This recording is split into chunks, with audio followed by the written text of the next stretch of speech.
तो जब मैं छोटा था मैं हमेशा भगवान से कहता था कि भगवान मेरी ज़िंदगी आप एक फ़िल्म की तरह बना लो, ड्रामा हो, सस्पेंस हो, थ्रिल्स हो, एक्शन हो, कॉमेडी हो, और देखते ना be careful what you wish for. तो मेरे साथ सचमुच ऐसा हुआ कि हर मोड़ पे कोई ना कोई ट्विस्ट आया। And all the interviews I did, I remember Shabana Azmi ji का मैंने इंटरव्यू किया, तो उन्होंने राजेश खन्ना के बारे में बड़ी हंसी मजा, but it was quite a funny incident she told मी कि वो एक फिल्म कर रहे थे कॉल्ड थोड़ी सी बेवफाई। एंड एक बार क्या हुआ कि सेट पे आए और उनका पूरा हाथ ये हुआ था, मतलब हाथ या टांग टूटी हुई थी। तो बोले क्या हुआ? तो बोले अरे कुछ नहीं, मैं घुड़सवारी कर रहा था और गिर गया अपने घोड़े पर से। बोली ओ आई एम सो सॉरी। बाद में उनको पता चला कि एक्चुअली वो घोड़े पर से नहीं, वो अपने बाथरूम में फिसल कर गिरे थे। वो चीज़ें क्योंकि वो इतने बड़े सुपरस्टार थे, वो अपनी शान के खिलाफ समझते थे ये बात कहना किसी को कि भाई मैं बाथरूम में फिसला। अगर आप कहो कि मैं घोड़े पर से गिरा तो ज़्यादा अच्छा लगता है, so these are the kind of किस्से जो कहानियाँ मुझे सुनने को मिली है। तो ये पता नहीं होगा कि जब एक गाना था उनका फेमस, आएगा आएगा आएगा आने वाला आएगा, तो उस टाइम पे टेक्नोलॉजी नहीं थी, इट वॉज अ भूतिया गाना, हॉन्टिंग। तो म्यूजिक डायरेक्टर ने बोला कि आप ये है माइक, तो यहाँ से आप चलते चलते आइए और गाना गाइए, ताकि ऐसा लगे कि दूर से आवाज़ आ रही है। हेलो एवरीवन, आज हमारे साथ हैं इंडिया के one of the best RJ Anirudh sir, और चलिए जानते हैं बॉलीवुड 70s और 80s में कैसा था। Hello sir. नहीं, हेलो नहीं, मेरा एक तकिया कलाम है जी, जो हम हमेशा रेडियो में मैं बोलता था, हेलो हाय आए है, हेलो हाय आए है, आए है। हाँ, ये बात है। okay. एंड ये बात मैंने इनफैक्ट शाहरुख खान को भी बताई थी जब मैंने उनका इंटरव्यू किया था। तो मैंने कहा कि thank you so much. Sir क्यों? मैंने कहा भैया आपका एक गाना था, भोली सी सूरत आँखों में मस्ती दूर खड़ी शर्माए आए हाय। तो वो आए हाय मैंने वहाँ से लिया था, तो बड़े खुश हो गए क्योंकि वो मेरा हेलो हाय आए हाय बड़ा पॉपुलर हो गया। सो हेलो हाय आए हाय, थैंक यू। सर आज हमें जानना है कि 70s 80s में बॉलीवुड कैसा था, आपकी जर्नी कहाँ से शुरू हुई है, तो स्टार्ट करें। चलिए स्टार्ट करते हैं, क्योंकि पहले तो आपको ये देखकर हैरानी हुई होगी कि भाई हम कहाँ बैठे हैं, ये कौन सी जगह है जी। तो मैं आप लोगों को बता दूं कि ये कोई स्टूडियो नहीं, ये मेरा घर है, और मैंने घर को ही hashtag house of posters, hashtag poster Mahal बनाया है। और कैसे बनाया, ये भी एक बहुत बड़ी यात्रा है जो 1970 से शुरू होती है। मेरा जो फिल्मों के प्रति और संगीत के प्रति जो पागलपन, इसको आप शौक नहीं कह सकते, इसको पागलपन, जुनून ही कहते हैं। तो जब इंसान के अंदर जुनून होता है तभी वो ऐसी चीज़ बनाता है। यूजुअली आप किसी के घर में जाओगे तो एक दीवार पे देखोगे या एक कमरे में देखोगे। मैंने कहा भैया कुछ पागलपन दिखाना है तो पूरे घर में करो। और जब इंसान सिंगल होता है, बैचलर होता है, तो कर सकता है। अगर हम बच्चे होते, मुन्ना मुन्नी होते, कुत्ता बिल्ली होते, तो ये सब नहीं कर पाता। सो फॉर्चुनेटली ये जुनून एक्चुअली ज़रूरी भी है एक आर्टिस्ट के लिए। तो मेरा पूरा घर नाउ, बाय द वे, ये पूरा जो घर है it's gonna be very soon in the Limca book of records. तो ये यात्रा मेरी पागलपन वाली कैसे शुरू हुई, चलते हैं। चलिए।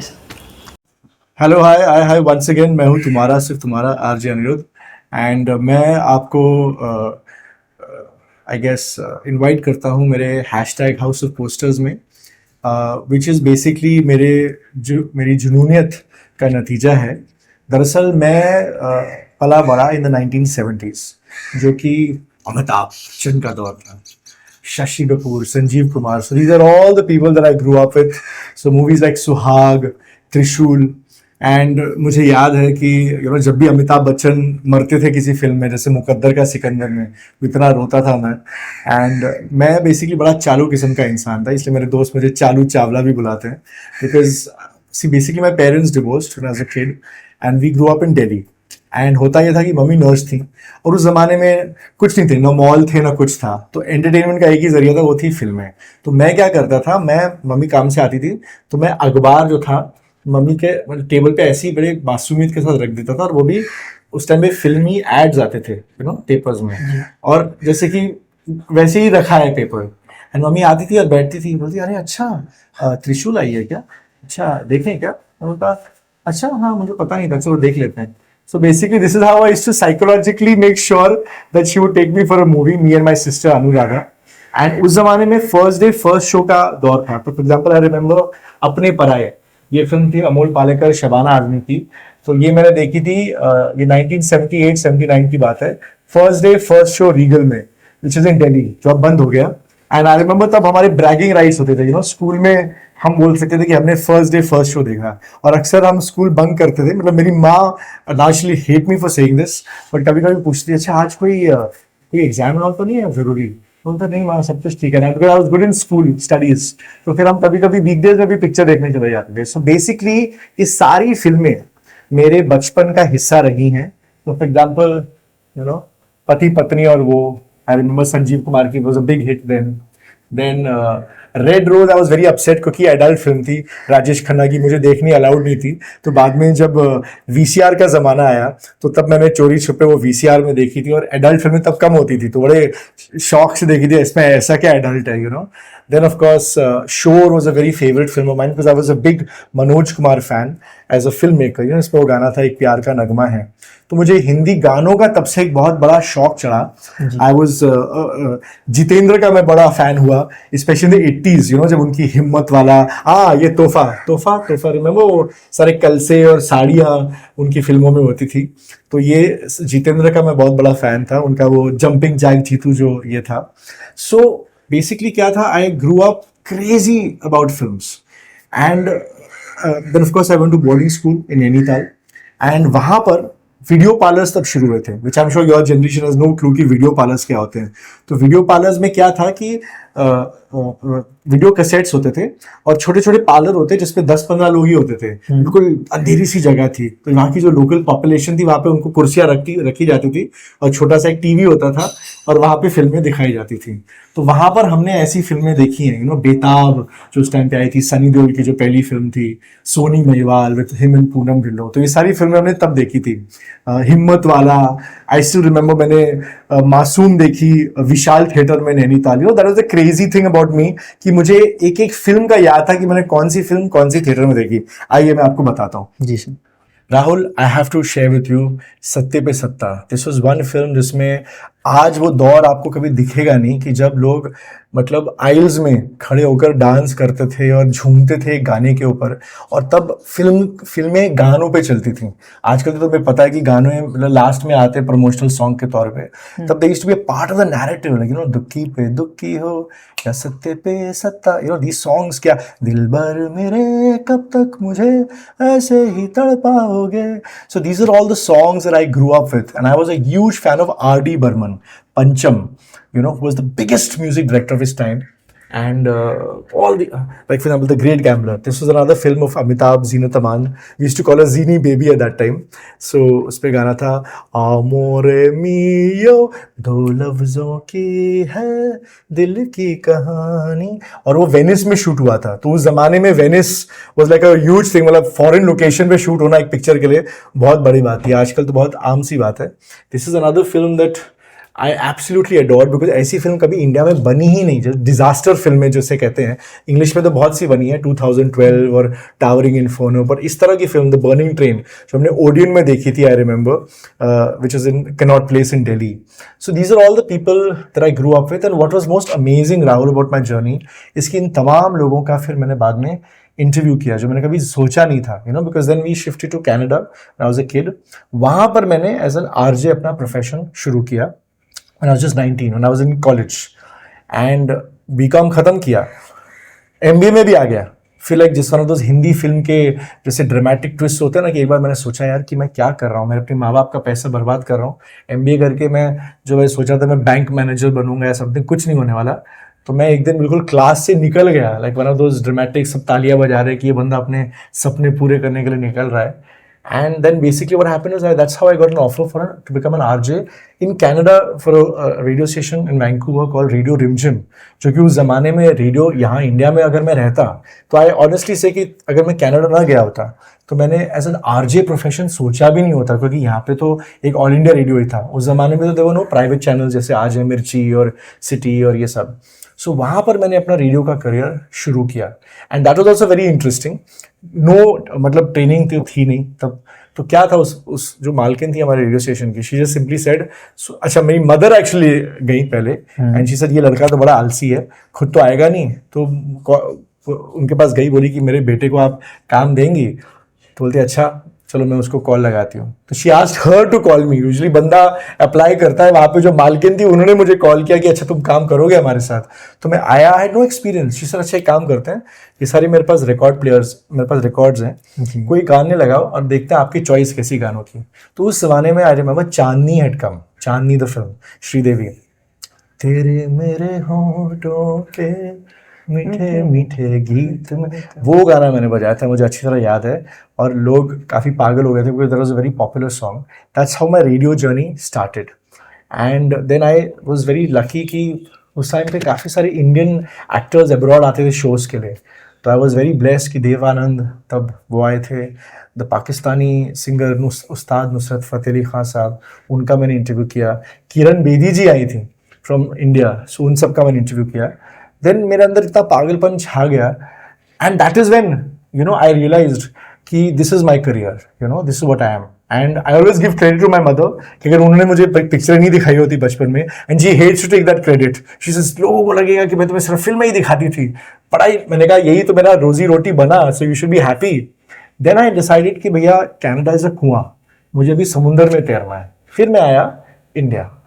जी सर। तो मैंने जब मैं छोटा था, मैं हमेशा भगवान से कहता था कि भगवान मेरी ज़िंदगी आप एक फिल्म की तरह बना लो, ड्रामा हो, सस्पेंस हो, थ्रिल्स हो, एक्शन हो, कॉमेडी हो, और देखते ना be careful what you wish for. तो मेरे साथ सचमुच ऐसा हुआ कि हर मोड़ पे कोई ना कोई ट्विस्ट आया। तो ट्विस्ट ये आया कि जब मैं 1995 में आया, आई स्टिल रिमेंबर DDLJ तब रिलीज़ हुई थी, एंड तब मैं छुट्टियों पर आया था बम्बई। तब मेरी मुलाकात हुई सचिन जी से, Sachin Pilgaonkar, the very famous Marathi actor and Hindi actor of course and director. और वो हमारी फैमिली फ्रेंड है, क्योंकि मेरे, I must tell you that my grandfather was a silent film maker जब साइलेंट फिल्में बनती थी, और उन्होंने ललिता पवार जी को इंट्रोड्यूस किया था, जो हमेशा सास का रोल करती थी। उन्होंने उनको फिल्मों में इंट्रोड्यूस किया था। हमारी ऑडियंस के लिए आप बता दीजिए साइलेंट फिल्म्स कैसे होती हैं, क्योंकि बहुत लोगों को नहीं पता है। साइलेंट फिल्में मैंने भी कभी नहीं देखी, because they were like in the 1920s and 30s, जब डायलॉग्स नहीं होते थे, तो तब वो उन्होंने 1920s और 30s में फिल्में बनाई थी। तो हमारा पूरा एक मराठी फिल्म लोगों के साथ एक पहचान थी हमारी फैमिली की। लता जी, आशा जी, नंदा जो एक्ट्रेस थी, ये सारे जो पुराने एक्टर्स थे। तो जब मैं बम्बई आता तो सचिन जी का तब एक शो आता था टीवी पे, स्टार प्लस पे, कॉल्ड तू तू मैं, जिसमें रीमा लागू थी और उनकी वाइफ भी थी सुप्रिया पिलगांवकर। तो इत्तेफाक से मैंने ऐसी खेल में उसमें एक एपिसोड लिखकर मैं उनको दे गया और निकल गया। और जब मैं वापस, और मुझे पता चला कि वो एपिसोड बजाया गया, मेरा नाम आया, तो सचिन जी टोल्ड मी कि भैया तुम कनाडा में क्या कर रहे हो, तुम इंडिया आ जाओ। तो मैं उनकी वजह से, तो आई ऑलवेज, मेरी जो भी किताब भी आई है लता जी की, उसमें मैंने सचिन जी का खास नाम लिया है कि because of him, you know, life में क्या होता है ना राहुल, यू विल रियलाइज कि एक इंसान हमेशा आपका कोई ना कोई कैटलिस्ट बनकर आता है। हमें जो करना हम अपने कर्म से करेंगे, पर वो एक जो पहला हमारा, चाहे गुरु हो, टीचर हो, गाइड हो, कुछ भी हो। एंड आयरॉनिकली सचिन जी के साथ ही मैंने कभी काम नहीं किया। वो आए, बहुत सी प्रोजेक्ट्स हमने ट्राई किए शुरू करने में, नहीं हो पाए, but he is the man who gave me the strength. नहीं तो मेरे पास कोई था नहीं, मेरा कोई गॉडफादर नहीं था। आप सोचिए, लोग इंडिया से कनाडा जाते हैं, लोग बोलते हैं कि आप कनाडा से इंडिया है, और वो भी उस टाइम पे, यू नो, लोग तो used to love to go abroad. तो I came back because I was like this. अच्छा, इसमें भी मैं बोलूँगा, इधर आइए, कहानी में एक और ट्विस्ट, जहाँ सचिन पिलगांवकर जी ने मुझे बम्बई आने के लिए कहा। Another person who I was very influenced with in my life was mister Manoj Kumar, जैसे हम मिस्टर भारत के नाम से जानते हैं। और ये जो फिल्म थी पूरब और पश्चिम, वाज अ वेरी वेरी बहुत ही लैंडमार्क फिल्म थी, अबाउट कैसे वो सायरा बानू जी, जो दिलीप कुमार की वाइफ हैं इन रियल लाइफ, वो उनको कैसे इंडिया आने पे मजबूर करते हैं, उनके अपने कल्चर और संस्कृति से फिर से परिचित होने के लिए इंस्पायर करते हैं। तो मैं सोचा कि मैं भी बिल्कुल वापस इंडिया आऊँगा, भारत, अपने देश, और वापस अपनी मिट्टी, बिल्कुल दैट टिपिकल मेरे देश की धरती, that kind of a feel. And that's how I came back to India in 1997। और I started with All India Radio, okay. And very interesting कि उसी टाइम पे मैंने एक फिल्म की कॉल्ड दिल लगी। दिल लगी में सनी देओल, उर्मिला मातोंडकर, बॉबी देओल। उसके फिल्म के पीछे भी बड़ी इंटरेस्टिंग कहानी कि उस फिल्म का पहले नाम था लंदन, आधी शूट हो चुकी थी लंदन में। गुरिंदर चड्डा जो डायरेक्टर हैं, बेंड इट लाइक बेकहम उन्होंने बनाई थी, वो बना रही थी विद द सेम, एक्सेप्ट तब करिश्मा कपूर हीरोइन थी। सनी देओल को पसंद नहीं आई कि कैसे बन रही थी फिल्म, स्क्रैप कर दिया 65% होने के बाद। This is how I found out कि ऐसी फिल्में बनती है इंडिया में, इतना पैसा चला जाता है, पानी की तरह बहाया जाता है। वापस आकर सनी देओल ने डिसाइड किया कि मैं खुद फिल्म डायरेक्ट करूंगा, और मैं उसी वक्त आया and they wanted one of the writers to be somebody जो अब्रॉड से आया था, जो थोड़ा वहाँ की भाषा जानता था। तो मैं एज अ को डायलॉग राइटर उसमें आ गया। तो यहाँ पर पूरी पलटन में मैं एक छोटा सा बच्चा वहाँ पे डायलॉग्स में भी कुछ दे रहा हूँ। तो it was something I will never forget कि कैसे हम खंडाला गए, लोनावला एंड धर्म पाजी एंड सनी, और उधर उनके जैसे टिपिकल पंजाबी जनरोसिटी, आलू के पराठे और सफ़ेद मक्खन एंड दही और अचार एंड आई रिमेंबर स्टिल धर्म जी टेलिंग मी कि पुत्र हमने रेकमेंड किया था अमित जी का नाम शोले पिक्चर में। किताब मैंने कहा वेरी हेल, मतलब I am getting to meet these stalwarts, they telling me their stories. And Sholay actually उन्होंने रेकमेंड की थी, अमिताभ बच्चन जी का जो नाम था उन्होंने रेकमेंड किया था। So he talked about that, so I was a part of that film, but it was a great experience. But I was like, जैसे कहते हैं ना, आप पहले आते ही आप वो स्विमिंग पूल के डीप एंड में आपको फेंक दिया गया हो। देन आई रियलाइज कि यार ये फिल्मों का पता। अच्छा, यहाँ पर भी मैं बताना चाहूँगा कि देखो कैसे किस्मत होती है लाइफ में, कि मैं सेट पे होता था एंड एक लड़का ऐसे घूमता रहता था, असिस्टेंट बनना चाहता था। तो उसने पता नहीं कैसे मुझसे दोस्ती कर ली और कहा कि अच्छा मैं आपको एक कॉन्टैक्ट देता हूँ। कैसे कोई आदमी इंसान आपकी ज़िंदगी में आता है, एक चीज़ करके निकल जाता है। It is shocking. वो आया, उससे बोला एक लड़का है जो अभी फिल्म स्टार बनने वाला है, वो उसको राइटर्स की ज़रूरत है। और वो लड़का, उसकी मुझसे कोई पहचान नहीं, ऐसी सेट पे मुझे मिला, दिल लगी के सेट पे। बाद में फिल्म का नाम दिल लगी रखा गया, जो 1999 में रिलीज हुई। वो बोला उसका नाम है विकी ओबरॉय। मैंने कहा ठीक है, मिलते हैं। वो निकला विवेक ओबरॉय। जब उसकी फिल्म साथिया और कंपनी आई भी नहीं थी, और उसने कहा भाई मैं जब स्टार बनूंगा, उसमें इतना कॉन्फिडेंस था, बोला कि मुझे राइटर्स चाहिए होंगे। तो उससे मेरी दोस्ती हो गई। And this was even before he met Aishwarya Rai. मतलब सोचिए, तब उनकी दूसरी गर्लफ्रेंड थी, फिर ऐश्वर्या राय उनकी ज़िंदगी में आई, फिर बाद में उनकी शादी कहीं और हुई। But so Vivek was the first person who really believed in me. So I will always thank Vivek कि उसने मेरे अंदर एक राइटर देखा, बोला कि तुम फिल्म राइटर बन जाओ। उसने मुझे राम गोपाल वर्मा से मिलाया, जो तब कंपनी फिल्म बना रहे थे। एंड जब राम जी ने मुझसे पूछा कि आप भाई आपको कौन सी फिल्में पसंद है, मैंने कहा दिल तो पागल है, परदेश, DDLJ, कुछ कुछ होता है। And Ram Gopal Verma hated all these love stories, he made all these gritty dark underworld. तो उन्होंने बोला कि भाई मैं कंपनी बना रहा हूँ, अंडरवर्ल्ड के ऊपर है। तो मैंने विवेक से कहा यार मैं आया हूँ कनाडा से बंदा, मैं क्या अंडरवर्ल्ड के बारे में जानता हूँ, मुझे कुछ नहीं पता, ना मुझे जानने का इंटरेस्ट है। तो मैंने वो रिजेक्ट किया। That was a big lesson also, कि जिंदगी में वो चीज़ करो जो आपको पता है कि आप कर सकते हो। जस्ट बिकॉज आपको एक फायदेमंद मौका मिल रहा है, उस लालच में उस मौके का फायदा मत उठाओ। मैंने अगर वो फिल्म की होती, I am sure I would have failed at it. So I realise do what you believe in and what you can do the best, जिसमें आपकी एक्सपर्टीज है। फिर उसके बाद में वापस रेडियो में चला गया, बिकॉज आई रियलाइज कि यार फिल्मी इंडस्ट्री वालों का भरोसा नहीं है। तो चलो भैया, मुझे एक आमदनी चाहिए, which is the big lesson I will tell everybody, कि प्लान बी होना चाहिए आपका लाइफ में। एक फाइनेंशियल आपकी स्टेबिलिटी बहुत ज़रूरी है अगर आप कलाकार बन के आते हो। डोंट थिंक इट, क्योंकि जब आदमी खाली पेट होता है ना, तो जिंदगी में वो गलत फैसले करता है, समझौते करता है, शॉर्टकट्स लेता है। जब पेट भरा हो तो नहीं करेगा। तो मैंने क्या प्लान बनाया अपनी लाइफ का, कि पहले मैं रेडियो में अपने आप को सेटल करूंगा, बड़ा आरजे बनूंगा, फिर जो मुझे करना मैं करूंगा। That is when all the people that I got to meet, I am so blessed कि I met people like Manoj Kumar, I met people like Amitabh Bachchan. ये देखिए, अमित जी का मैंने इंटरव्यू किया, मैं कभी भूल नहीं सकता हूँ। He was the person that I grew up with. I told you about Muqaddar Ka Sikandar and Sholay and त्रिशूल, काला पत्थर, और उन्हीं का दीवार, ये सारी फिल्में मैंने उनकी बचपन में देखी और उन्हीं का मैंने इंटरव्यू किया। It was something which I will never forget. And people who are no longer with us, Rajesh Khanna. वो I have to, एक मुझे राजेश खन्ना का किस्सा जरूर सुनाना है, आइए मेरे साथ।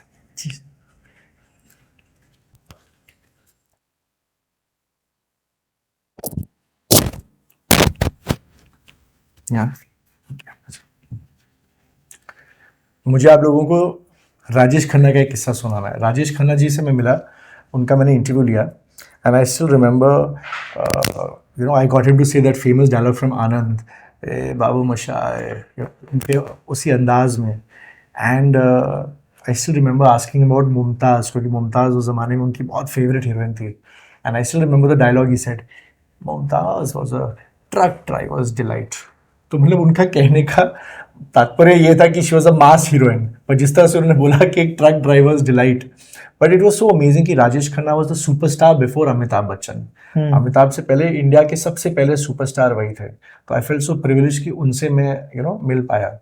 And all the interviews I did, I remember Shabana Azmi ji का मैंने इंटरव्यू किया, तो उन्होंने राजेश खन्ना के बारे में बड़ी हंसी मजा, but it was quite a funny incident she told मी कि वो एक फिल्म कर रहे थे कल थोड़ी सी बेवफाई। एंड एक बार क्या हुआ कि सेट पे आए और उनका पूरा हाथ ये हुआ था, मतलब हाथ या टांग टूटी हुई थी। तो बोले क्या हुआ? तो बोले अरे कुछ नहीं, मैं घुड़सवारी कर रहा था और गिर गया अपने घोड़े पर से। बोली ओ आई एम सो सॉरी। बाद में उनको पता चला कि एक्चुअली वो घोड़े पर से नहीं, वो अपने बाथरूम में फिसल कर गिरे थे। बट जीसस, क्योंकि वो इतने बड़े सुपरस्टार थे, वो अपनी शान के खिलाफ समझते थे ये बात कहना किसी को कि भाई मैं बाथरूम में फिसला। अगर आप कहो कि मैं घोड़े पर से गिरा तो ज्यादा अच्छा लगता है, so these are the kind of किस्से जो कहानियां मुझे सुनने को मिली। I got to interview people like as I said Rishi का, हाँ, that is when I met Rishi Kapoor, and Rishi Kapoor became a very important part of my love story. तो आइए ढूंढते हैं कि यहाँ पे ऋषि कपूर का है। चलिए सर। सो ये मेरा बेडरूम है, और एज यू कैन सी ये मेरी जितनी भी ऑल टाइम फेवरेट रोमांटिक फिल्में रही हैं, क्योंकि बेडरूम में तो सारी लव स्टोरीज मैंने डाल रखी हैं। यू कैन सी दाग, यश चोपड़ा की Silsila, these are all my all time favourites. Silsila, Khel Khel Mein, Aandhi, oh my god, I was so blessed to meet Gulzar Sahab. मैं कहना चाहूँगा संजीव कुमार से तो कभी मिला नहीं क्योंकि उनकी तो डेथ हो चुकी थी। गुलजार साहब द लेजेंडरी राइटर, तो मैंने जब उनसे पूछा, क्योंकि I am a big R.D. Burman fan है, ऐसे जो इसके म्यूजिक डायरेक्टर थे, तो उसमें एक बहुत फेमस गाना था, इस मोड़ से जाते हैं तिनको से नशे मन तक। R.D. बर्मन के कमाल के म्यूजिक डायरेक्टर थे, लेकिन उनको उर्दू समझ में नहीं आती थी। तो ही आस्क्ड गुलजार साहब कि यार ये नशेमन कौन से शहर का नाम है? एक्चुअली उनको पता नहीं था कि नशेमन का मतलब क्या है, और इसके बावजूद उन्होंने इतना ब्यूटीफुल म्यूजिक क्रिएट किया। सो आंधी is my like all time favourite, तेरे बिना जिंदगी से शिकवा तो नहीं, क्या गाने हैं इस फिल्म के। So anyway, and of course my all time favourite जोड़ी, मुझे नहीं पता था कि ये लोग, okay, and then of course my all time favourite जोड़ी, मुझे नहीं पता था कि ये दोनों मेरी जिंदगी का कितना अहम हिस्सा बनेंगे, और वो है ऋषि कपूर और नीतू सिंह। एक मैं और एक तू, दोनों मिले इस तरह। सचमुच हम और ऋषि जी जैसे मिले, ये भी अपने आप में एक अफसाना है। So when I was starting off as an RJ in India, All India Radio, तब मौसमी चैटर्जी द हीरोइन, उन्होंने मेरा बहुत अच्छा, इनका भी नाम चलिए इनको यहाँ पे दिखाते हैं। ये है मौसमी चैटर्जी। फॉर योर यंगस्टर्स जो नहीं जानते कि मौसमी चैटर्जी कौन है, ये है मौसमी चैटर्जी। इसमें वो गाना था महंगाई मार गई, बहुत फेमस गाना था, रोटी कपड़ा और मकान का। तो मौसमी चैटर्जी ने मुझे ऋषि जी से मिलाया था, because Rishi ji had just finish directing a film called Aap Laut Chalen with Akshaye Khanna, Aishwarya Rai. वो पिक्चर चली नहीं थी, तो he wanted to direct another film. तो एज अ राइटर उन्होंने मुझे बुलाया, एंड हमारी दोस्ती हो गई। और वो जब जाते थे पाली हिल से चेंबूर अपने आर के स्टूडियो में, तो गाड़ी में मेरा रेडियो शो सुनते थे। तब रेडियो गाड़ी में सुनने का एक रिवाज शुरू हो गया था। If you remember in the 2000s is when radio really became a huge thing. So that's how he would listen to my show. तो अराउंड 2000, 2010, 11 हुआ ये कि ये सब एक कड़ी है जिससे आपको सब चीज़ पता चलेगी कि मैं यहाँ तक कैसे पहुँचा। और छोटी छोटी बातें भी हम जिंदगी में कैसे मायना रखती हैं। तो 2010-11 में मैंने ऋषि जी से कहा कि मैं आपका इंटरव्यू लेना चाहता हूँ। बोले कि मैं दूंगा। बर्थडे का था उनका बर्थडे था, पर ही सेड कि एक शर्त पे कि मैं अपनी बात नहीं कहूँगा, मैं R.D. बर्मन की बात करूँगा। क्योंकि उनका ये मानना था कि जब हम चले जाएंगे, हम स्टार्स, हमारी फिल्में भी लोग भूल जाएंगे, लेकिन क्या याद रहेगा? हमारे गाने। आज आप देखिए सबके गाने ही लोगों को सब याद हैं, सारे रियलिटी शोज में ये सब गाने ही लोग बजाते हैं, सारे गामापा, ये वो फलाना, इंडियन आइडल, लोगों को पिक्चर भी याद नहीं है। सो ही सेड कि मैं उनको ट्रिब्यूट देना चाहता हूँ। तो हमने R.D. बर्मन को लेकर जो एक उनका पूरी कहानी जो बतानी शुरू की, और उनके अपने गाने पंचम दा के साथ, जैसे इसमें एक मैं और एक तू, खुल्लम खुल्ला प्यार करेंगे हम दोनों, ये सब गाने उनके बहुत फेमस थे। अच्छा, यहाँ पे आई मस्ट मेंशन, उनकी एक फिल्म थी R.D. बर्मन के साथ, उसका नाम था जहरीला इंसान। ओके, इसमें बहुत ही इंटरेस्टिंग कहानी थी। अगर आपको याद होगा सी अगर आपको पिक्चर में बोलूंगा आपको याद नहीं होगा, पर ये आपको पता होगा उसमें गाना है ओ हंसनी मेरी हंसनी। तो इसके पीछे एक कहानी थी कि उस जमाने में नए नए हीरो बने थे ऋषि कपूर। तो हुआ ये कि वो बेरूट चले गए छुट्टी पे, तो उनको एक पैंट बड़ी अच्छी लगी। तो उस जमाने में ड्रेस डिजाइनर नहीं होते थे। This is all seems like जैसे कि कोई दूसरी दुनिया है कि ड्रेस डिजाइनर नहीं होते थे। तो ड्रेस डिजाइनर, तो वो लोग स्टार्स अपनी छुट्टी पे जाते थे, कपड़े पहनते थे वही सेम। ये मुझे अच्छा लगा, चलो इसको मैं फिल्म में यूज करूंगा, वही फैशन स्टेटमेंट बन जाएगा। तो वो पैंट उन्होंने इस गाने के लिए पहनी, वो हंसिनी। तो हुआ ये कि उन्होंने पहनी और गाना शूट हो गया, पिक्चर भी आ गई, पार्टी में गए और सब उनको देखकर वही पैंट पहन कर आए और सब हंस रहे थे। अरे क्या हंस क्यों रहे हो? तो क्या था, उस पैंट का जो जिप था वो साइड में था और वो एक्चुअली लेडीज पैंट था और उनको पता ही नहीं था कि उन्होंने लेडीज पैंट पर, उनको लगा कोई नया स्टाइल होगा तो वो लेडीज पैंट पहनकर वो नाच रहे हैं और उनको लगा यार ये बड़ा अच्छा स्टाइल है। उनको तब पता ही नहीं था कुछ। तो आज वो जब भी वो गाना देखते थे मतलब उनको हंसी आती। तो ऐसे उन्होंने कितने सारे किस्से मतलब R.D. बर्मन के सुनाए, तो बहुत अच्छा लगा। वो बोले कि जब मैं नशे में धुत होकर रात को ऐसे, उनको ड्रिंक का शौक था थोड़ा, बोले तो मेरा गाना है उनका एक बहुत रेयर गाना था, चलो कहीं और चलते हैं। तो उसकी वाइफ नीतू जी बोलती हाँ हाँ चलते हैं चलते हैं, मतलब उनको सुला देती थी। तो वो मतलब ऐसी बहुत ही क्यूट सी कहानियां। इसका एक उन्होंने किस्सा सुनाया था, I have to tell you, और इससे आपको मेरी जिंदगी का एक और बहुत बड़ा ट्विस्ट पता चलेगा। तो Jhootha Kahin Ka was the time, again R.D. Burman का ही म्यूजिक था और उसी टाइम पे नीतू सिंह से उनका पूरा रोमांस चल पड़ा था, कभी कभी झूठा कहीं का। तो हुआ ये कि ड्यूरिंग उसमें गाना था जीवन के हर मोड़ पे मिल जाएंगे हम सफर, तो उस गाने के दौरान दोनों का झगड़ा हो गया था। तो इसी अगर आप वो गाना देखें ध्यान से तो एक्चुअली हमारी आपस में हम एक दूसरे से नजर भी नहीं मिला रहे ठीक तरह से, पर वो गाने में इतना प्यार छुपा हुआ था कि लास्ट में हमने एक दूसरे को हग करके भी मेड अप और उसके बाद हमारी एंगेजमेंट भी हुई। और एंगेजमेंट भी कहानी की बहुत इंटरेस्टिंग है कि जब फिल्म का प्रीमियर हुआ दिल्ली में तो हुआ ये कि they decided to get engaged, लेकिन उनके पास ऋषि कपूर अपनी जो उनके लिए अंगूठी लाए थे वो भूल गए। तो हुआ ये कि फिल्म का जो प्रोड्यूसर था उनका नाम था रवि मल्होत्रा, उनका नाम भी R से था, तो उनके पास R वाली अंगूठी थी। तो प्रोड्यूसर की अंगूठी निकाल के उन्होंने नीतू सिंह को पहनाई। That's how he got engaged to Neetu Singh. तो he said this film became a very important part of his chapter. सो हुआ ये कि कई सालों बाद मैंने डिसाइड किया कि मैं एक किताब लिखना चाहता हूँ पंचमदा के ऊपर। बिफोर आई रोट द लता जी की किताब। तो पंचमदा की किताब जब मैं लिखने लगा तो मैं ऋषि जी को ही अपना सूत्रधार बनाना चाह रहा था।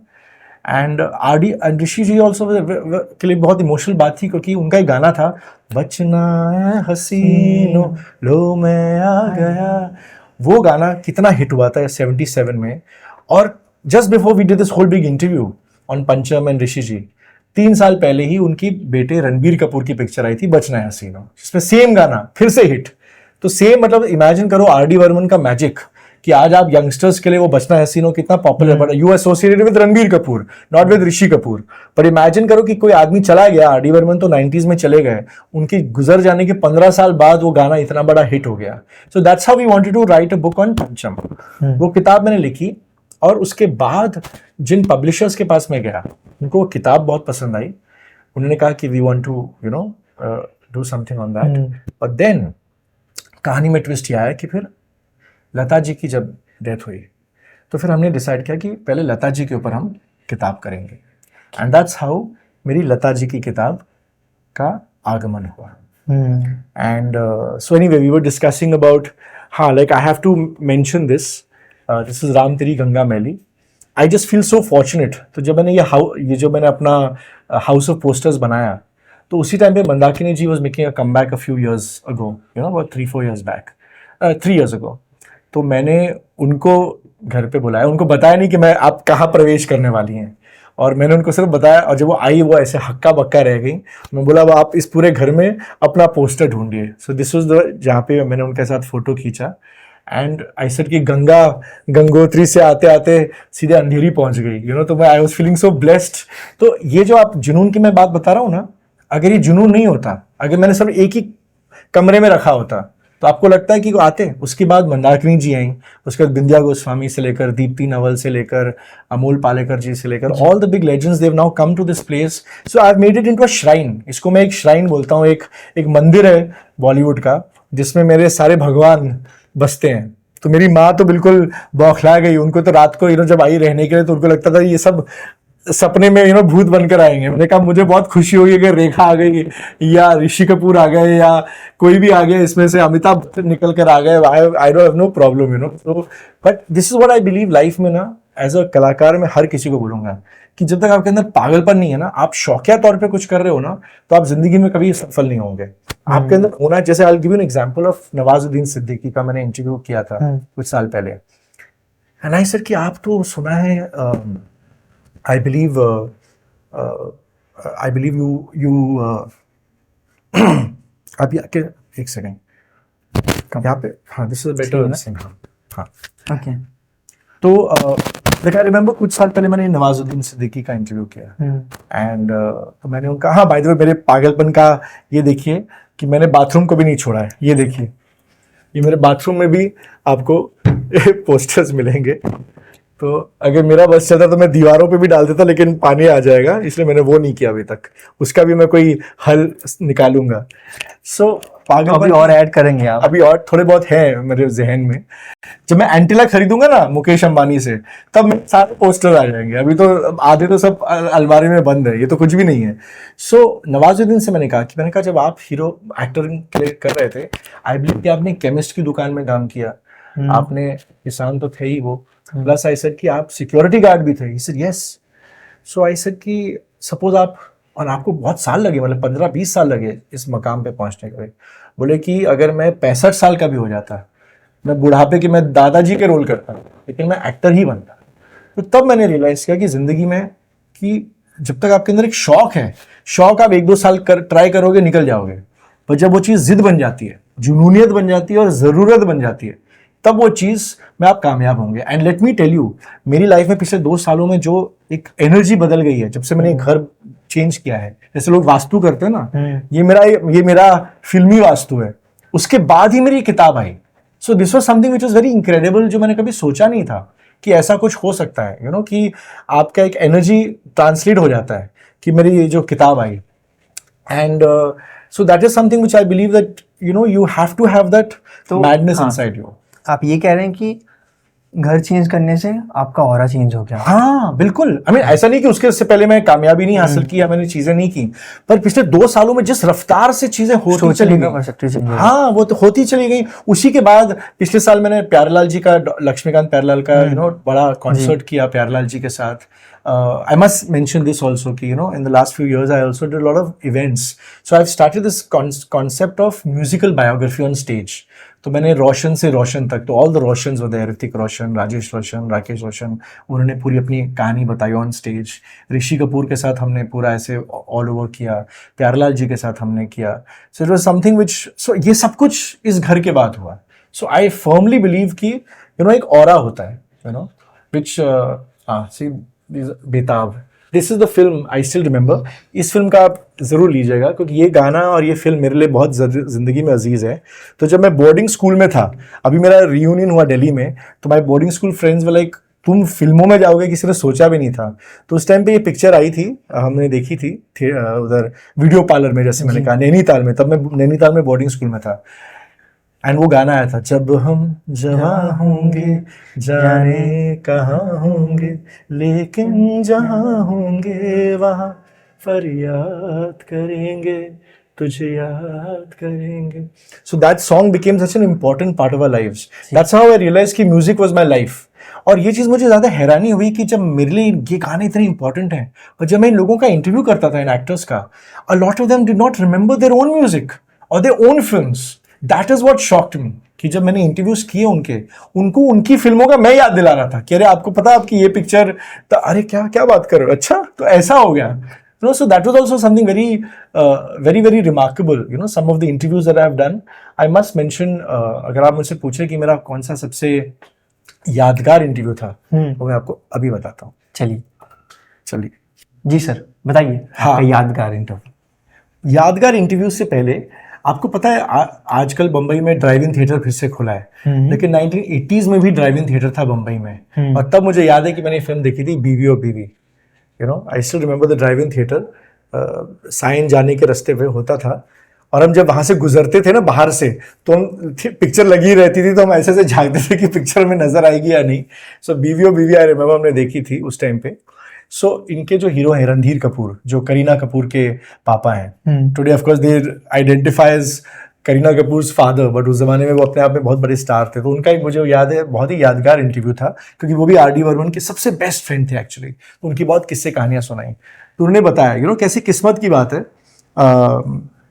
हुआ ये कि जब उनकी पिक्चर आई थी रामपुर का लक्ष्मण, बहुत हिट, उस पर गाना था गुम है किसी के प्यार. तो जब वो पिक्चर हिट हुई तो सडनली उनकी छाती चौड़ी हो गई कि अच्छा मैं बहुत बड़ा हीरो बन गया हूँ. उसी टाइम पे उनको एक फिल्म ऑफर की गई, यादों की बारात. एंड बोले अरे इसमें तो 3 हीरो हैं, धर्म जी भी हैं, मैं क्या करूँगा उसमें 3 हीरोज में. उन्होंने फिल्म रिजेक्ट कर दी. बोले वो मेरी ज़िंदगी का सबसे बड़ा अफसोस था, क्योंकि उस पर जब बाद में गाना हिट हुआ, चुरा लिया है तुमने जो दिल को, जब भी वो गाना सुनते बोलते मैं रेडियो बंद कर देता हूँ, क्योंकि वो मुझे इतना दिल जलता है कि मैंने वो पिक्चर कैसी नहीं ली. तो कभी कभी जिंदगी में ना हम को जो चीज़ सोचते हैं कि नहीं ये चीज़ हमारे लिए सही नहीं है, कभी कभी वो चीज़ ही कितनी बड़ी साबित होती है. सो आई मस्ट से दैट ये चीज़ें मैंने हर स्टार से, सिर्फ उनका इंटरव्यू जब मैंने लिया तो नहीं लगा कि हाँ सिर्फ इंटरव्यू ले रहा हूँ, उन सब से कुछ ना कुछ मैं सीखा हूँ कि क्या लाइफ में करना चाहिए, क्या नहीं करना चाहिए. जैसे कि I learn a lot from Asha Parekh ji. Asha Parekh ji I was very fortunate कि उन्होंने मेरी किताब का इंट्रोडक्शन लिखा है. And she was a person who never give up. उनकी पहली पिक्चर was suppose to be Goonj Uthi शहनाई. उनको लिया गया, बाद में डायरेक्टर ने उनको रिजेक्ट किया, कहा कि तुम हीरोइन मटेरियल नहीं हो. फिर भी वो लगी रहीं और नासिर हुसैन ने उनको फिर से ब्रेक दिया, तुमसा नहीं देखा में. And she became not Tumsa Nahin Dekha, Dil Deke Dekho. And then she became a big heroine. So and interesting बात यह है कि गूंज उठी शहनाई में गाना था जो बहुत हिट हुआ, तेरे सुर और मेरे गीत. और बाद में उन्होंने मेरी किताब का इंट्रोडक्शन लिखा, और मेरी किताब का नाम क्या है, तेरे सुर और मेरे गीत. सो मैंने उनको बोला भी कि देखिए घूम फिर कर 50 सालों के बाद आप इस गाने से जुड़ी गई. तो ये देखो ना कैसी जिंदगी में. सो अगेन वही उनसे मैंने सीखा कि कभी दिल में जिंदगी में हार नहीं मानना चाहिए. जी. I learn something from Dev Anand Sahab. Dev Anand साहब ने मुझे सिखाया कि आई टोल्ड हिम कि आपकी फिल्मों में काफ़ी फिल्में आपकी फ्लॉप गई, इतने सालों से फ्लॉप चल रही हैं. जब मैंने उनका इंटरव्यू किया तब उनकी 20 साल से फिल्में फ्लॉप ही जा रही थी. मैं बोला कि आप कभी एनालाइज नहीं करते हो कि एक चीज़ क्यों चली नहीं चली. बोले फूल्स एनालाइज, जिंदगी में हाथी की तरह आगे बढ़ते रहो, पीछे मुड़ के मत देखो नहीं तो गिर जाओगे. सो that was also an interesting philosophy of life. आपने कुछ सीखा उससे? मैंने ये सीखा कि आप अपने शौक के लिए, मतलब अपने पैशन के लिए करो. He was not doing it for the box office numbers. You understand? He was not saying कि अरे मेरी पिक्चर फ्लॉप हुई, मैं क्या करूं, मैं हार मान लूं, रिटायर हो जाऊं. जैसे उनके आपने देखा होगा कि वो 88 ईयर्स तक, in fact my last interview of him was when he was 88 and he was going away to London to do a sequel of Hare Rama Hare Krishna, कि चलो मैं एक और लड़की ढूंढता हूँ. और तब उनकी बिल्कुल आप सोचिए बिल्कुल वो मुरझा गए थे, बिल्कुल सिकुड़ गए थे. Health wise also he was looking like so shrivelled up, frail. कमजोरी के बावजूद उनके अंदर जो अंदर की जो एक जोश थी, ऐसा लग रहा था ये आदमी कभी मर ही नहीं सकता. He has the eternal fountain of youth. और and one of the reasons जो वो इतने यंग रहे हमेशा दिल से दिमाग से, was because of this thing कि मुझे हमेशा एक्टिव रहना है. You understand? So he was not bound by box office numbers. आप डिबेट कर सकते हो इस बात को कि अगर कोई चीज़ में कामयाब नहीं हो रहा है उसको अपने आप को एनालाइज करना चाहिए, पर उनको ऐसा लगता था कि मैं अपने आप को कभी डाउट नहीं करूंगा. मैं जो कर रहा हूं मैं बहुत खुश हूं और मुझे वो करते रहना चाहिए. विच ब्रिंग्स मी टू कहानी में एक और ट्विस्ट. घूमिए और मैं आपको बताता हूँ कि मेरी पहली फिल्म कैसे बनी. तो कई मायने में आपने बोला ना कि मैंने क्या सीखा देवानंद से, ये कि कभी जिंदगी में हार नहीं मानना चाहिए. दुनिया आपके ऊपर हंसे, कुछ भी करे, जैसे देव साहब की फिल्मों को लेकर भी लोग हंसते थे, ये क्या बना रहे हैं, पर वो बनाते रहते थे. तो मैंने 2015 में एक फिल्म मेरी रिलीज हुई as a first time as a director, was सबकी बजेगी band. And I feel very proud of that film. छोटी फिल्म थी, इंडिपेंडेंट फिल्म थी, कोई हमारा गॉड फादर नहीं था. एंड जो मेरे प्रोड्यूसर थे Yusuf Shaikh, I will always thank him for giving me that crucial break. And इसमें स्वरा भास्कर, सुमित व्यास, अमोल पराशर जो आज OTT के बहुत बड़े स्टार बन गए. तो समवेयर आई फील हैप्पी कि कहीं उनकी कामयाबी में मेरा एक छोटा सा हाथ था. सी देखिए, जब चढ़ते सूरज को हर कोई सलाम करता है, पर उस इंसान को पकड़ना जो तब नहीं है फेमस, उसको लेना एक बहुत बड़ी बात होती है। तो तब मैंने उनको लिया था, they were not, nobody knew who they were. So these were people and the film was about sex. एंड मेरी माँ तो घबरा गई कि भाई तुम सेक्स के ऊपर पिक्चर बना रहे हो, पागल हो क्या, हमारा नाम ये कर दो। मैंने कहा मैंने पोर्न फिल्म नहीं बना रहा हूँ भाई, we are talking about sex, there is actually no sex in the film, it was about people talking about sex. अब मानिएगा कि ये चीज ओटीटी से, मतलब मैंने फिल्म सोची थी 2010 में, तो आप सोचिए कि मैं वक्त से कितना पहले था। पिक्चर रिलीज हुई 2015 में, पर मैंने लिखी 2010 में। और आज आप देखिए ओटीटी जब से आया 2018-19 के बाद, तो नेटफ्लिक्स, अमेजोन पे ये सारी फिल्में कितनी, मतलब क्या क्या दिखाते हैं फिल्मों में सेक्स को लेकर। नहीं फॉरगेट वल्गैरिटी, मतलब ओपननेस, मतलब सेक्स को लेकर जो एक खुलापन हो गया है, talking about all these issues, trans, gay, lesbian, फलाना, ये वो, मतलब हर चीज की टॉपिक्स इतने खुलकर बात होती है। तब नहीं होता था, तो तब हमने फिल्म उस वक्त बनाई और मैंने डिसाइड कर लिया कि भैया मैं पिक्चर रिलीज करके रहूंगा। ये अच्छी बात है सर, क्या मतलब खुल के बताना। हाँ, because the point is, see everything is about आप क्यों कर रहे हैं, आपका मकसद क्या है। आप कोई चीज को देखिए, आज जैसे आज हम सेक्स एजुकेशन की बात क्यों करते हैं, right? We talk about sex education because of the fact that today kids need to know, ताकि वो जैसे मैं रेडियो पे एक शो करता था, I must tell you all, called uncensored, and I feel proud कि उसके ऊपर कभी एक भी कंप्लेंट नहीं आया। रात को 10 बजे हम करते थे, it was an adult slot, but we should talk about love, sex and marriage. That's how I got the himmat to make this film, because उस शो में हम बात करते थे टीनेजर्स से लेकर married people, youngsters, boyfriend girlfriends used to tell me about the relationships, breakups, they used to talk about all the भयंकर topics about sex and sexuality, जो तब बोलने की हिम्मत नहीं थी उनको, पर धीरे धीरे हिम्मत मिल रही थी। सो दे नीडेड समबडी जो उनको जज न करे। तो हमारी फिल्म बनाने का भी यही मकसद था कि we are talking about sex. इस फिल्म में हर कैरेक्टर का एक राज होता है, कोई गे होता है, कोई फलाना होता है, किसी का अफेयर होता है, और फिर लास्ट पे पता चलता है कि भैया एक्चुअली हम सब एक जैसे ही हैं, सबके अंदर कोई ना कोई राज छुपे हुए हैं। तो कहते हैं ना कि जिसके घर शीशे के बने हों उनको पत्थर नहीं फेंकना चाहिए। तो आज आप खोल के देखेंगे, हमारा मोबाइल खोल के देखेंगे तो बहुत कुछ मिलेगा, इसलिए कोई अपना मोबाइल किसी के साथ शेयर नहीं करता है। तो कहने की बात यह है कि today it's become open, but as I said you have to evolve. Today my for example my sister, she lives in Canada, उसने अपने बच्चों को 8 साल और 9 साल की उम्र में वो चीज़ें बताई जो हमने 18 तक नहीं सुनी। यू नो कि भैया ये होता है, अजनबी के साथ ऐसे करो, मत करो, मतलब because she believes that today you have to talk about it, नहीं तो बच्चा किसी गलत जगह से सीखेगा और फिर बाद में कुछ गलत करेगा। जैसे आज अनवांटेड प्रेगनेंसीज होती हैं, क्यों होती हैं? बिकॉज उनको कॉन्डम्स के बारे में बताया नहीं गया है। तो कम से कम ये चीजें जरूरी होती हैं। तो that is how, so it was a very bold thing on my part to make a film. तो पहले तो मुझे प्रोड्यूसर नहीं मिला, एक प्रोड्यूसर मिला। मैं आपको बताना चाहता हूँ कि इसका जो पहला प्रोड्यूसर था उस टाइम पे उसने मुझे 1 साल तक लटकाया।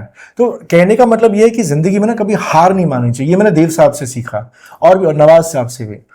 तो फर्स्ट फिल्म के लिए जो मैं प्रोड्यूसर था, वो पहला प्रोड्यूसर 1 साल तक वेट करा है, फिर बोला सॉरी नहीं हो सकता।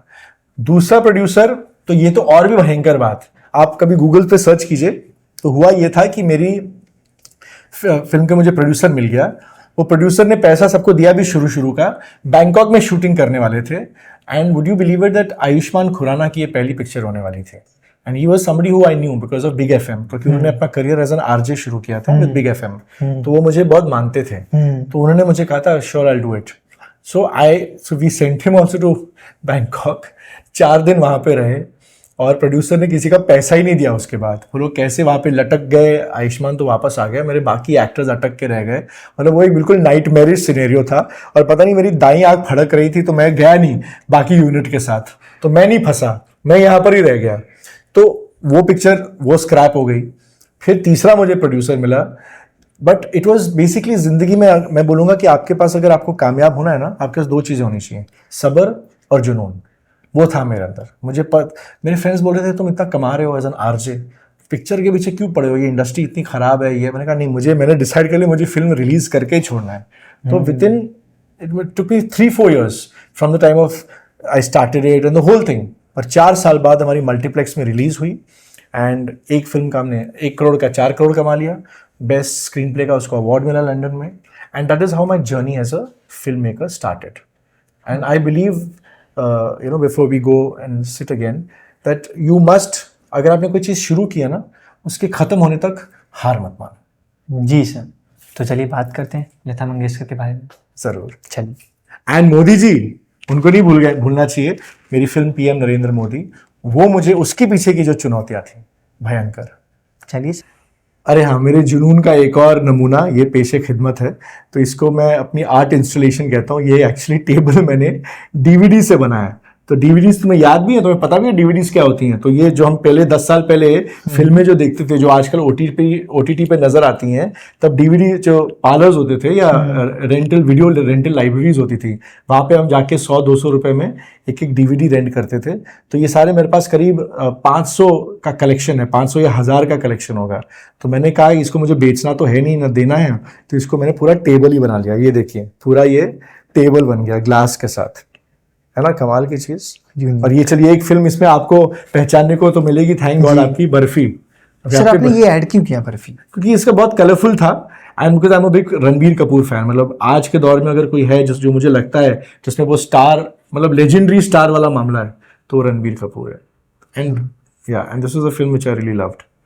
और मुझे पता था एक दिन आप आओगे, तो कोई तो एक पिक्चर होनी चाहिए ना जो आप पहचान सको, जो आपने देखी हो। अच्छा, इनमें से कोई फिल्म आपने याद है, आपने देखी हो? कुछ याद है आपको इनमें से? नहीं सर। सब गाने आपको याद होंगे। देखिए, लव स्टोरी देखो मैंने देखा है ये एक सपना, फिर बॉबी का देखो मैं शायर तो नहीं, हाँ हम तुम एक कमरे में बंद हो, ये सब गाने। करवटें बदलते रहे सारी रात, कर्ज का ओम शांति ओम, वो वाला गाना, यू नो, ये सब गाने आपको पता होंगे। तू जहां जहां चलेगा मेरा साया, तो गाने सब पता है, यू नो। ये रात भीगी भीगी, ये पता होगा आपको, कयामत से कयामत। हाँ, ये पता होगा। सो कहने का मतलब ये सब कुछ, मतलब this is what I have, this is what is called जुनून। चलिए चलते हैं, शुरू करते हैं। तो सर, अब आपकी लाइफ के बारे में जान लिया, अब आपकी मूवी के बारे में जानते हैं कि आप राइटर कैसे बने मोदी मूवी के। सो बेसिकली सबकी वजह की बैंड मेरी फिल्म रिलीज हो चुकी थी, एंड आई ऑलवेज बिलीव जिंदगी में ना कोई भी चीज़ छोटी या बड़ी नहीं होती है। एंड सबकी वजह की में तो मतलब सब नए कलाकार थे, एंड आई बिलीव कि उससे मुझे एक बुनियाद मिल गई। अच्छा, ये मान लीजिए कि मैं न तो किसी को असिस्ट किया कभी, आदमी या तो फिल्म बनाता है जब वो किसी को असिस्ट करता है, या तो कोई फिल्म स्कूल से गया हो। मैंने ना फिल्म स्कूल अटेंड किया ना असिस्ट किया, बस मेरा एक विजन था जब मैं एक्टर्स को मिलता था। And would you believe it कि सबकी वजह की बैंड के लिए मैं कम से कम 200 एक्टर से मिला हूँ। मतलब क्या होता है ना, मैंने देखा ये एक वर्ड मेरे अंदर आ गया है, बेशरम। आपको बेशरम बनना पड़ता है, सबसे मिलो। हाँ, you have to be prepare to be rejected. Would you believe, मैं इमरान हाशमी से लेकर आफ्ताब शिवदसानी से लेकर तबू से लेकर मोना सिंह से लेकर, मतलब सबसे मिला हूँ, मतलब for all the different roles. Konkona Sen, Rahul Bose, मतलब किस किस को नहीं मिला। तो मैं अंदर एक ढीठ बन गया, कहते हैं ना गेंडे की खाल आ जाती है आपकी। देन यू एक्सेप्ट कि भैया ठीक है, नहीं है तो नहीं है। उससे पहले आपके अंदर एक ईगो आता है, इसने मुझे मना कर दिया, ये वो। सो वो मेरे अंदर आ गया। तो जब सबकी वजह की बैंड बनी तो मेरे एक मित्र थे, मतलब अक्वेंटेंस थे, संदीप सिंह, जो रेडियो में मेरे साथ थे, रेडियो सिटी में भी थे, बिग एफएम में भी मेरे साथ थे। सो उन्होंने मुझे अप्रोच किया कि वो मोदी जी के ऊपर एक फिल्म बनाना चाहते हैं। तो उनको इत्तफाकन पता चल गया कि मैं मोदी भक्त हूँ, कि मैं उनको इस बारे में। अच्छा देखिए, किस्मत में हर चीज़, मैंने बोला ना हर चीज़ काम आती है। तो हुआ ये था कि जब मोदी जी पहली बार प्राइम मिनिस्टर बने थे इन 2014, तो मैं इतना पागल हो गया था कि उनके ऊपर 2-3 किताबें जो थी मैंने खरीद ली थी और पढ़ी नहीं, ऐसी अलमारी में बंद करके रखी। वो तब काम आई, क्योंकि by then the books were out of print, वो सर्कुलेशन में थी ही नहीं। कोई किताबें क्या होती है, एक प्रिंट में आती निकल जाती है। तो किताब मेरे पास थी, तो उन्होंने बोला कि आपके पास नरेंद्र जी की, मोदी जी की कहानी है क्या? क्योंकि people knew about Modi ji after 2014, but वो जब पहले सीएम थे, उससे पहले जब उनने संन्यास लिया, उनकी बचपन जवानी आरएसएस के दिन, किसी को पता ही नहीं था ज़्यादा ना। डायरेक्टर को इतनी खबर थी, है ना, उमंग कुमार बहुत बड़े डायरेक्टर थे मेरी कॉम के।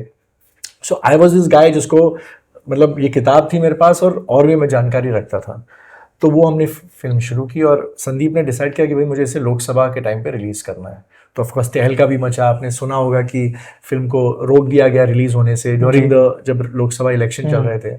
एंड फिर जब सेंसर की बारी आई तो मुझे धकेला गया कि भैया तुमने पिक्चर लिखी है तो तुम्हें सेंसर के पास पेश किया जाएगा, क्योंकि it was such a difficult thing. Imagine करो, आप इंडिया के नहीं, दुनिया के सबसे one of the most powerful इंसानों की आप फिल्म लिख रहे हो, ठीक है। I was a screenplay and dialogue writer, and the point is कि अगर कुछ भी ऊंच नीच हो गई ज़्यादा अच्छा लिखा, ज़्यादा बुरा लिखा, तो आप सोचिए कि आपकी बैंड बजेगी, सबकी बजेगी बैंड, मतलब मेरी बजेगी।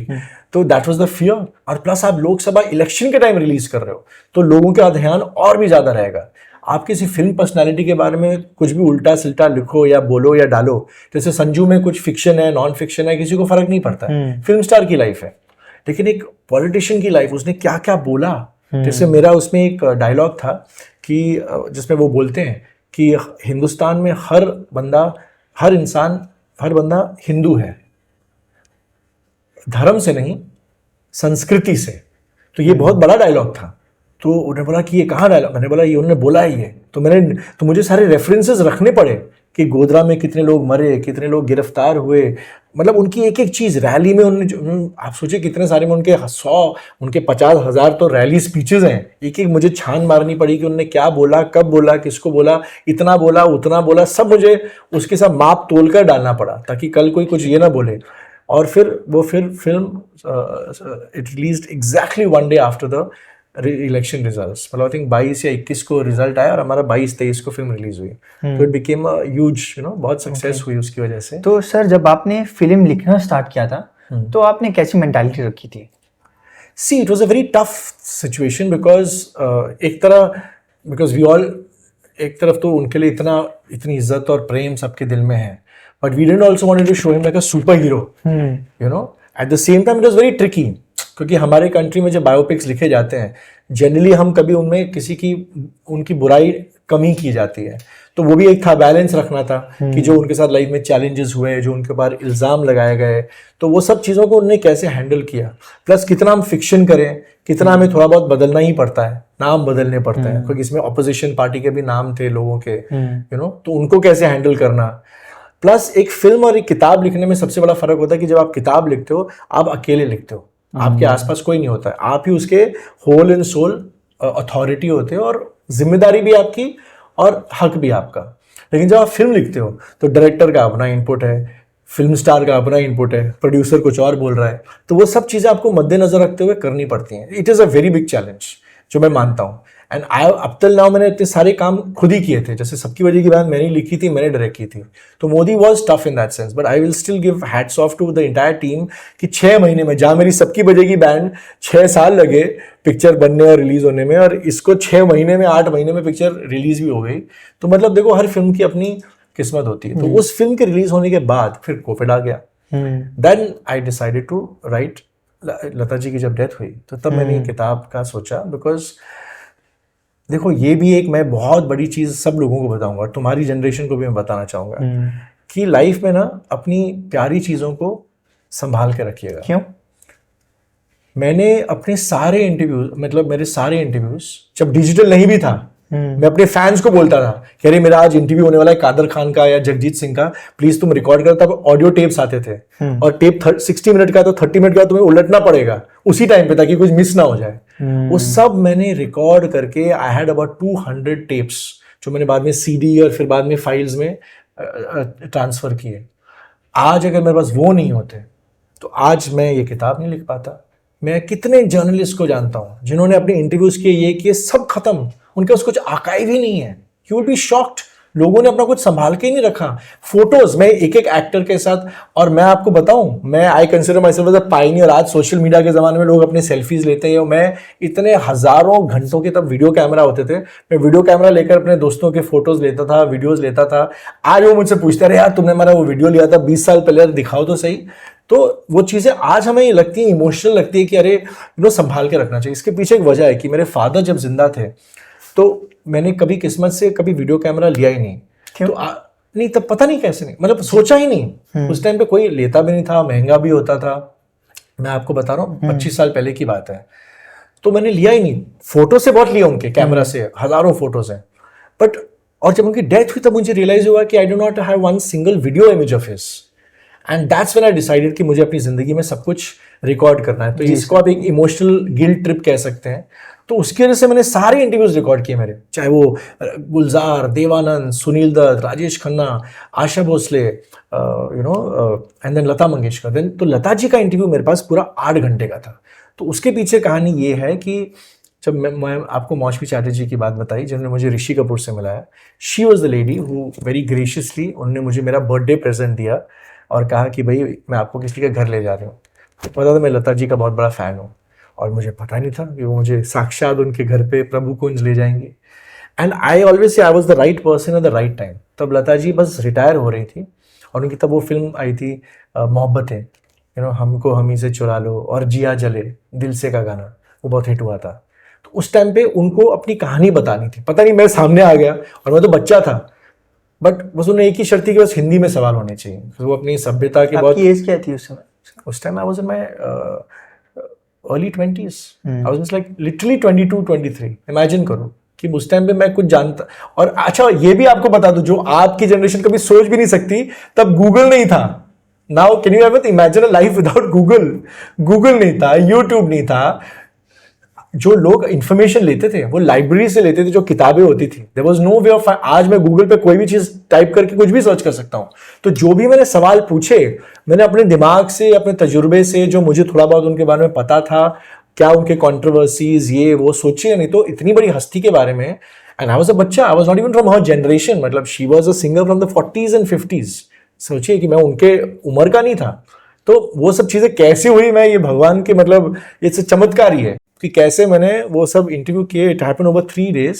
It was 8 hours, the longest interview of a life which she told me later. और उन्होंने अपनी जिंदगी के सारे लोग from 1945 to 2000, from Nargis and Madhubala to Raj Kapoor, Yash Chopra to right up to AR Rahman, सबका जिक्र किया, सबके बारे में कहानियां सुनाई। And she was, I don't know if you know this, 13 साल की उम्र में उनके फादर की डेथ हुई, तब से वो सिंगर बनी। And this is my book, I would like to say, Tere Sur Aur Mere गीत।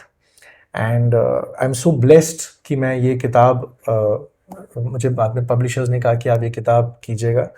तो she talked about for example कि तुम्हें ये पता होगा, तुम्हें ये पता नहीं होगा कि जब एक गाना था उनका फेमस, आएगा आएगा आएगा आने वाला आएगा, तो उस टाइम पे टेक्नोलॉजी नहीं थी। इट वॉज अ भूतिया गाना, हॉन्टिंग।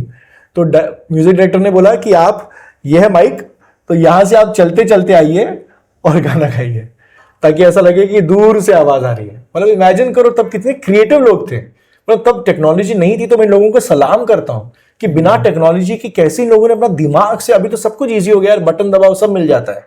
तब इमेजिन करो दूर से ऐसा करते करते वो आए। जैसे मैं RD बर्मन की बात बता रहा था, अरे आप पढ़ो उनके बारे में, मैं उनकी किताब भी निकालूंगा सुन। वो अपने असिस्टेंट को बोला अपना शर्ट निकालो, बनियान निकालो, और पीठ पर थपथपाते हुए उन्होंने बीट क्रिएट किया। तब ये सब स्पेशल इफेक्ट्स नहीं होते थे, सब उन्होंने ऐसे ही क्रिएट किए। या वो एक अपने घर में बैठे हुए थे, और अच्छा ये आशा भोसले जी ने मुझे बताया उनके बारे में। शी सेड कि मैं आई उनके घर में, एक तो बोली कि वो इतना गंदा घर रखते थे अपना। He was actually married to Asha Bhosle ji. So Asha ji के वो हस्बैंड थे। तो शी से वो इतना घर गंदा रखते थे, तो मैं पूरा साफ करती थी। तो एक दिन मैं उनके लिए बर्थडे पर उनको झाड़ू दिया मैंने ऐसा बर्थडे गिफ्ट कि तुम्हें ज़रूरत है, क्योंकि वो अपने म्यूजिक में मगन रहते थे। तो एक बार वो ऐसी खिड़की के पास बैठे हुए थे, तो सडनली कोई गाड़ी रिवर्स हो रही थी। वो गाड़ी का रिवर्स साउंड उन्होंने अपने गाने में, एक गाना है ये लड़का है अल्लाह कैसा है दीवान, बट उसका जो शुरुआत है वो गाड़ी के रिवर्स का साउंड, उससे उन्होंने क्रिएट किया। मतलब दैट वाज द जीनियस बना। तो लता जी ने मुझे ऐसी तरह से बताया किताब में कि कैसे उन्होंने वो आएगा आने वाला। अच्छा जब वो गाना हिट हुआ तो तब उस जमाने में रिकॉर्ड पे एक्ट्रेस का नाम भी नहीं, एक्ट्रेस का जो कैरेक्टर था कामिनी, उसका नाम आता था। किसी को पता नहीं था कि किसने गाया। तो HMV जो म्यूजिक कंपनी थी उनको फोन आने लग गए कि भैया कौन है ये गाना। And then it was Lata Mangeshkar, because of हर सिंगर का नाम रिकॉर्ड पे डाला जाने लगा। So that became her first super hit song. जी सर, मुझे प्रश्न था कि आपने लता मंगेशकर जी को ही क्यों चुना? नहीं, because as I said the particular company approached me and said कि एक्चुअली उन्होंने मुझसे पूछा कि आप किसके साथ शुरुआत करना चाहते हैं। और मैंने कहा कि भाई है तो बहुत सारी हस्तियां, और मैंने बहुत सारी हस्तियों का इंटरव्यू किया भी है, लेकिन for me I am a music guy. मतलब इवन फिल्मों से पहले मैं म्यूजिक, मेरी जिंदगी है, मेरी आत्मा है, क्योंकि गानों से ही मेरे इमोशंस जुड़े हुए हैं। और गानों में अगर आज हम माँ सरस्वती को मानते हैं कि कहीं कोई है, तो वो है लता मंगेशकर। और प्लस उनकी जिंदगी की जो एक प्रेरणादायक यात्रा थी वो मैंने किसी में नहीं देखी। एक औरत, आप सोचिए, जिसने न एक औरत को आज संपूर्ण कब कहा जाता है। मैंने उनसे पूछा भी ये सवाल कि, और ये बात मैंने मेंशन भी किया किताब में, कि रेखा जी ने एक बार कहा था कि एक औरत को संपूर्ण कहा जाता है जब वो एक माँ बनती है और जब एक बीवी बनती है। लता जी ने न शादी की न उनके बच्चे हुए, फिर भी आज वो एक संपूर्ण औरत मानी जाती है। तो कहीं ना कहीं मैंने सोचा कि एक इतनी अनकन्वेंशनल जर्नी उनकी रही, उसको I needed to encapsulate that and to inspire future generations कि भैया आप गरीबी से आए, क्या क्या स्ट्रगल हुआ आपको पता है। उन्होंने इसमें बताया, I would say every artist, चाहे आप एक्टर हो, सिंगर हो, राइटर हो, डायरेक्टर, किसी भी फील्ड में जा रहे हो, ये किताब पढ़िए ताकि आपको एक प्रेरणा मिले कि कैसे ज़िंदगी में आपको लड़ के अपने हकों के लिए लड़ना चाहिए और तभी आप आगे बढ़ोगे। जैसे कि for example, she was rejected by this big producer. इस अरे म्यूजिक डायरेक्टर उनको लेकर गया उनके पास और बोले अरे आपकी आवाज़ बहुत पतली है। तो जो म्यूजिक डायरेक्टर थे उन्होंने उनको, जैसे हिंदी फिल्मों में दिखाते, चैलेंज दिया, बोले कि ये इसको मैं स्टार बना के दिखाऊंगा, तब तुम खुद आओगे भागे भागे, इसको ले you will ask to sing for you. और वही हुआ, गए बाहर, उन्होंने बोला कि चलो गाना गाओ मेरे लिए, रेलवे स्टेशन पर खड़े होकर, और प्रैक्टिस कराया और गाना रिकॉर्ड कराया। वो इतनी बड़ी हिट हो गई कि वो सेम प्रोड्यूसर बाद में आए। Similarly she told me about कि कैसे दिलीप कुमार साहब एक बार लोकल ट्रेन में मिले उनको और बोला कि तुम्हारी आवाज़ में थोड़ी सी मराठी वो दाल भात की खुशबू आती है। तो she didn't take it on ego में आ सकती थी, अरे मैं तो कामयाब हो गई हूँ, मुझे क्या इनकी सुननी है।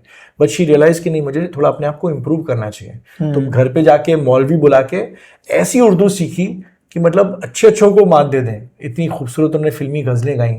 सो for her to remain relevant for 60 years, मतलब ये बात दिलीप साहब ने एक बार कही थी, जो उन्होंने इस किताब में भी जिक्र है, कि हर आर्टिस्ट, हर इंसान की ज़िंदगी में उतार चढ़ाव आते हैं, ऊपर आता है फिर नीचे आता है फिर ऊपर आता है। पर लता जी का ये करियर था जो बिल्कुल ऊपर गया और कभी नीचे आए नहीं, because she knew when to give up. उन्होंने डिसाइड कर लिया कि अब मेरा हो गया, अब मैं रिटायर हो सकती हूँ। तो उन्होंने जो कहानियां मुझे किस्से सुनाए, and I what I loved about her story was also because, आपने पूछा क्यों, क्योंकि उनमें ऐसी किस्से कहानियां कि कैसे उन्होंने अपने सिद्धांतों के लिए, मोहम्मद रफ़ी जो इतने बड़े सिंगर थे, उनके साथ उन्होंने इतने गाने गाए, she said they were fighting because she felt that singers को भी रॉयल्टीज मिलनी चाहिए। जो आज मतलब जावेद अख्तर और जिस बात के लिए आज लड़ रहे हैं, या अभी वो चीज़ पूरी हुई, इन्होंने 50 साल पहले वो मुहिम शुरू की कि सिंगर्स को भी मिलना चाहिए रॉयल्टी। तो मोहम्मद रफ़ी बड़े सिंपल आदमी थे, नहीं हमें तो प्रोड्यूसर से पैसा मिल जाता है, क्या ज़रूरत है, शी सेज नो। तो इस बात को लेकर उन्होंने 3 साल तक गाना नहीं गाया एक साथ।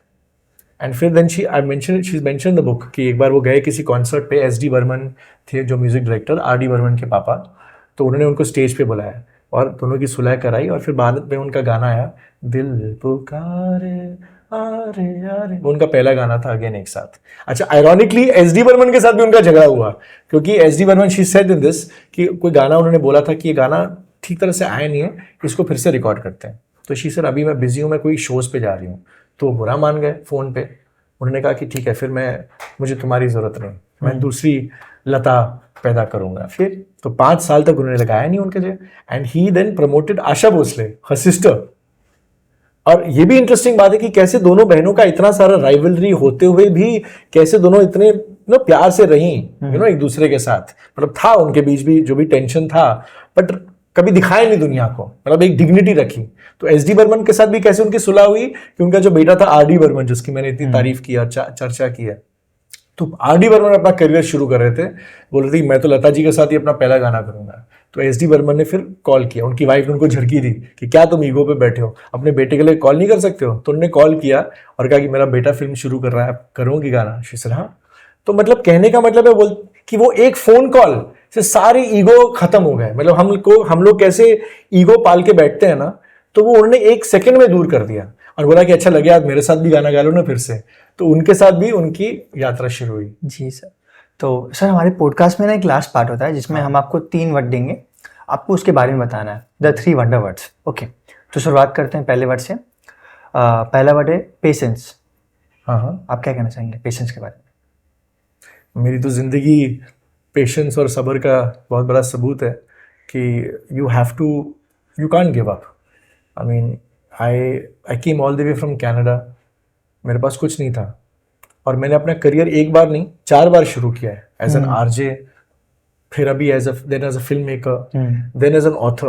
आपको पता है किताब लिखना ये बहुत अलग दुनिया है। मुझे कुछ पता भी नहीं था कि पब्लिशर कौन होते हैं, ये वो। यहाँ पर मैं जॉयता सेनगुप्ता का नाम लेना चाहूँगा, जिन्होंने मुझे परखा और कहा कि जैसे ज़िंदगी में ना एक ऐसा इंसान होना चाहिए जो आपको सही दिशा में ले जाए, और उन्होंने पहचाना कि हाँ भाई तुम्हारे अंदर ये बात है। उन्होंने मेरी मुलाकात किताब के पब्लिशर से कराई, पर वो सब्र ज़रूरी था।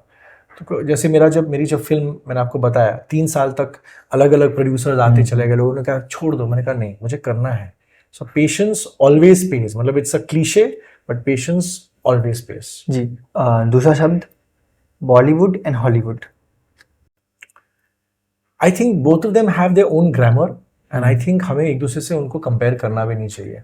हमारी संस्कृति अलग है, हमारा लैंग्वेज अलग है, हमारा स्टाइल अलग है।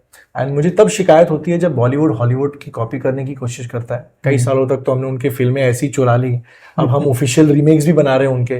पर ज़रूरी नहीं है, हमारे पास अपनी इतनी कहानियाँ हैं, हमें उनकी तरह बनने की ज़रूरत ही नहीं है। आप देखिए आज जो भी फिल्में सबसे ज़्यादा लोग पसंद कर रहे हैं वो यूपी बिहार में शूट हो रही हैं। एक ज़माने में आपको याद होगा in the early 2000s and 90s में सारी फिल्में NRIs के लिए बनती थी। दिल तो पागल है, कुछ Kuch Hota Hai, we to shoot them all, Hum Tum, Salaam Namaste, सब ऑस्ट्रेलिया, लंदन, यूके, अमेरिका में शूट होती थी। अब देखिए पिछले 10 सालों में, एंड कोइंसिडेंटली जब मोदी जी आए तब से उसके बाद आप देखिए सारी फिल्में बनारस में शूट हो रही हैं, कानपुर में शूट हो रही है, मध्य बरेली की बर्फी अब देखिए, या बाला देखिए, या शुभ मंगल सावधान देखिए, या अभी श्रीकांत, मतलब ये सब छोटे छोटे शहरों की कहानियां हैं। सो आई फील कि बॉलीवुड शुड नेवर कंपेयर। हम लोग सब सोचते हैं कि अरे कान्स में हमारी फिल्म गई तो बहुत बड़ी बात है, ये ऑस्कर मिला, ठीक है, इट्स अ ग्रेट सम्मान, पर नहीं हुआ तो भी आप अपने लोगों के लिए बनाइए, यू नो। एंड आज मैं ये मानता हूँ कि हर फिल्म का एक अपना ऑडियंस है, which is the great thing now with OTT and all. सबसे बड़ी अच्छी बात होगी कि आज आपको लगता है कि थिएटर लाइक के लायक नहीं है तो OTT पे रिलीज होगी, नेटफ्लिक्स पे नहीं तो Amazon पे होगी।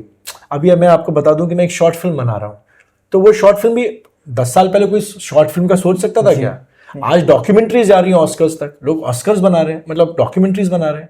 So today I will say that आप कुछ भी बना सकते हो, किसी भी मौजू पे बना सकते हो, चाहे सेक्स को लेकर हो, दलित को लेकर हो, मतलब कोई भी टॉपिक हो, बिकेगा। जी। तीसरा शब्द और लास्ट है ईगो। ईगो, हाँ ये आपने बहुत अच्छा सवाल पूछा, क्योंकि मैंने पिछले 6 महीनों में अपना ईगो मिटा के जो काम किया है, सो बेसिकली ऑफ कोर्स सबकी वजह की बैंड के टाइम तो हुआ ही, बट जब मेरी किताब बनी ना, ये I must share with my audience. So हुआ ये कि लता जी की किताब लिखने का जो एक इमोशनल सफ़र था, उससे ज़्यादा भावुक यात्रा या उससे बराबर की थी जब मैं लता जी का डाकिया बनकर उन तमाम लेजेंड से मिला जिन्होंने लता जी के लिए के साथ काम किया था। तो I told them, I went to Poonam Dhillon, Padmini Kolhapure, Hema Malini, Jeetendra, Zeenat Aman, अभी मैं शर्मिला टैगोर जी से मिल के आया हूँ, और इन सबको मैंने बताया कि लता जी ने उनके बारे में क्या कहा मेरी किताब में। इनमें से आधे लोगों को मैं जानता भी नहीं था, और 6 महीनों से उन लोगों के पीछे लगा हुआ था। कुछ लोग तो ऑफकोर्स शुरू में ही मिल गए थे और लॉन्च पे भी आए थे, जैसे पद्मिनी, पूनम, अनूप जलोटा जी, पर जैसे शर्मिला टैगोर जी 6 महीनों तक मैं उनके पीछे पड़ा रहा। कभी वो दिल्ली में, कभी वो मुंबई में, उनकी तो फैमिली हर जगह है, वो पटौदी में है, एक्ट्रेस भी हैं, क्या क्या नहीं करती हैं, पर मैंने कहा मुझे मुझसे मिलना है। और देखिए किताब तो जो आपको तो पता होगा 95% किताबें रिलीज होती है, किसी को पता भी नहीं चलता है, वो कोई फिल्म की तरह प्रमोशन नहीं होती है। पर मैंने डिसाइड किया था कि भैया ये भी एक बहुत बड़ा सबक है, भैया सुन लो कि आप कलाकार जो है ना 30% हो, 70% आपको मार्केटिंग और सेल्स पर्सन बनना पड़ेगा। तो मैंने वो 70% वो काम किया शर्मिला टैगोर जी के पीछे, हेमा जी के पीछे, मतलब उन्होंने बहुत प्यार से मुझसे मिले, लेकिन ये लोग बिजी लोग हैं।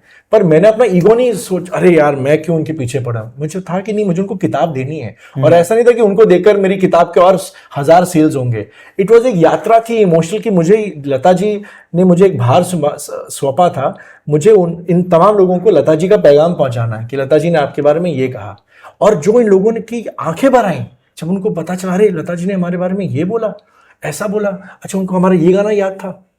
तो ये चीज, लेकिन मुझे अपना ईगो नष्ट करना पड़ा। अभी शर्मिला जी, मैं दिल्ली आ रहा था 4 दिन के लिए, मैं पीछे मैंने कहा बस 10 मिनट लूंगा आपके, मतलब ये चीज आपको करनी पड़ेगी तभी आप आगे बढ़ सकते हो। जी सर, तो यही था हमारा पॉडकास्ट सर, आपसे मिलकर बहुत अच्छा लगा सर, और मिलते हैं। Thank you so much, and guys this is my book तेरे सुर और मेरे गीत। Do catch it on Amazon and very inspiring, and truly आपका शो भी बहुत इंस्पायरिंग है। बहुत बहुत शुक्रिया। मिलते हैं नए पॉडकास्ट।